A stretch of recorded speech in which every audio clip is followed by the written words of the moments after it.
Hey everyone, what are your expectations of your office manager? All right, it's time to get serious.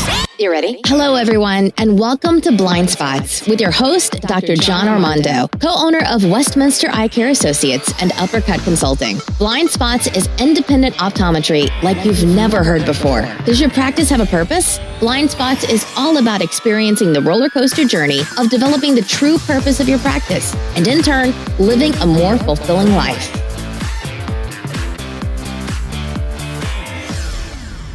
I get questions from our clients about, well, what does your office manager do? What does your staff do? What does this person do? What does that person do? Why aren't they doing the things I want them to do? Well, this is actually a lot easier than everyone thinks. My question back to them was, well, what were your expectations from the beginning? Did you have a job description during the hiring process? Were they fully aware of everything expected of them? Did you go through on a job description what you expect them to do? And I'm talking sit down side by side with them, go through the job description, and explain the bullet points of what you want. Because I'm going to tell you, if your office manager knows from the beginning what you want and what is expected of them, life becomes so much better. So if you don't have job descriptions, you need to make them. You need to type them out or have somebody type them out. We have job descriptions for everyone.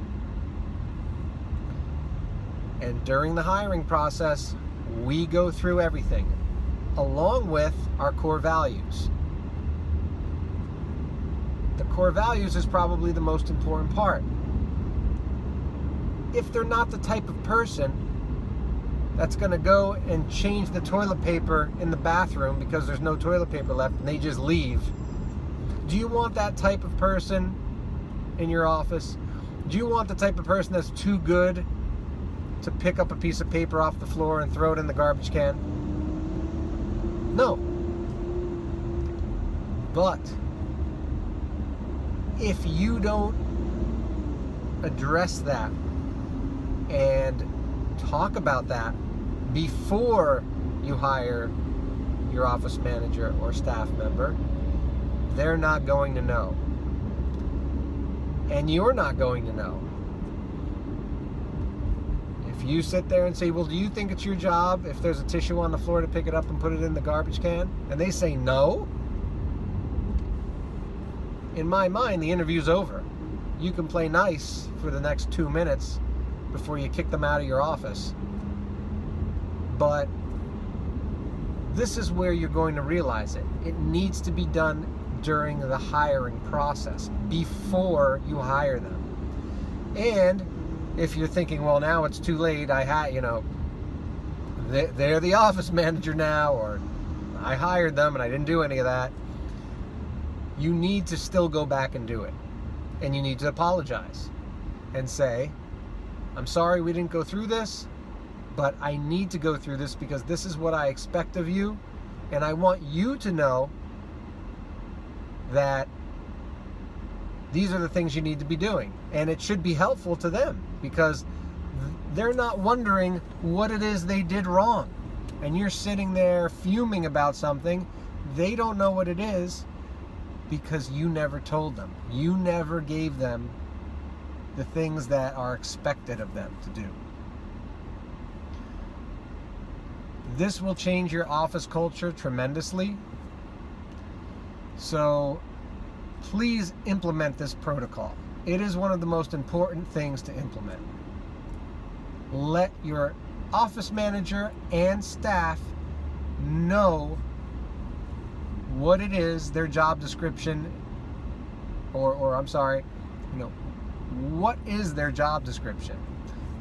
What are they expected to do? What do you expect of them? This is not a negative thing at all. This is a positive thing. This needs to be done, together with them. And let them know that this is a huge value to you if they do these things. How helpful this would be for you to not have to deal with these types of things, and that it's their job and they really should take ownership, and you'll support them through it. Let them make mistakes. It's fine to make mistakes. Just don't make it a second time, that's all. It's not a big deal. Allow them to make the mistakes. Give them permission to do that. So, hope that helps some of you out there. I know it's not easy sometimes when you feel like you're not getting your way, but you have to explain it ahead of time. All right, everybody. Thank you. Thank you for listening, and be sure to tune in to the next episode of Blind Spots with Dr. John Ormondo.